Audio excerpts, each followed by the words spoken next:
ఏపీలో నెలకొన్న పరిస్థితులపై వైసీపీ అధినేత వైఎస్ జగన్ ఇవాళ ప్రెస్ మీట్ నిర్వహించారు.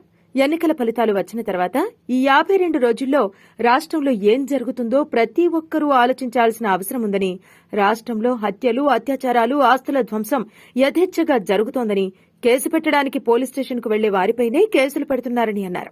ప్రశ్నించడానికి ఎవరూ ఉండకూడదని అణిచివేసే ధోరణి కనిపిస్తోందన్నారు.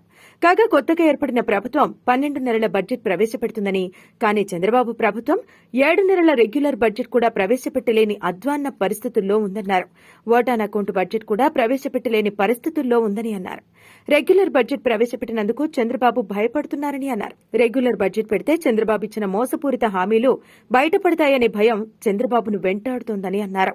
రెగ్యులర్ బడ్జెట్లో సూపర్ 6 హామీలకు కేటాయింపులు కనిపించకపోతే ప్రజలు నిలదీస్తారని చంద్రబాబు భయపడుతున్నారని, దీన్ని కప్పిపుంచేందుకే రాష్ట్రంలో దాడులు, హత్యలు, అత్యాచారాలకు పాల్పడుతున్నారని జగన్ ఆరోపించారు. చంద్రబాబుకు వంచన, గోబెల్స్ సిద్ధాంతం అనే 2 లక్షణాలు ఉన్నాయన్నారు. ఎన్నికల్లో ఇచ్చిన హామీల నుంచి తప్పించుకునేందుకే చంద్రబాబు కొత్త కథలు మొదలుపెట్టారని జగన్ ఆరోపించారు.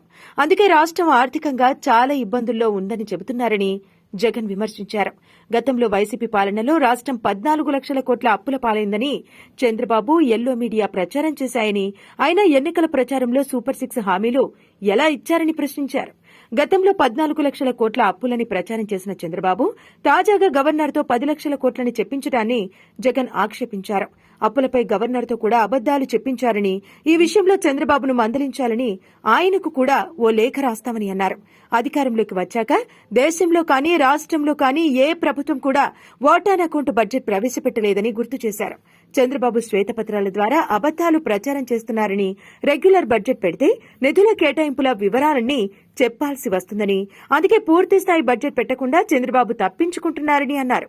జగన్ సీఎంగా ఉంటే ఇప్పటికే అమ్మఒడి డబ్బులు పడి ఉండేవని జనం చెప్పుకుంటున్నారని అన్నారు. 43 లక్షల మంది తల్లులకు 26 కోట్ల రూపాయలు తాము ఇచ్చామని అన్నారు. జగన్ ఒక్క 15,000 ఇస్తారని, నిర్వహణ పేరుతో మరో 2,000 తీసుకుంటున్నారని, తాము ఎంతమంది ఉంటే అంతమందికి 15,000 ఇస్తామని చంద్రబాబు చెప్పారన్నారు. ఇప్పుడు వారంతా డబ్బుల కోసం అడుగుతున్నారని అన్నారు. జగనుంటే కనీసం 15,000 వచ్చేవని చెప్తున్నారన్నారు. తల్లికి వందనం పేరు పెట్టి శటకోపం పెట్టారని జగన్ విమర్శించారు. మరిన్ని అప్డేట్స్ కోసం మా ఫోకస్ న్యూస్ తెలుగును సబ్స్క్రైబ్ చేయండి. ఈ వీడియో కనుక మీకు నచ్చినట్లయితే లైక్ చేయండి, షేర్ చేయండి.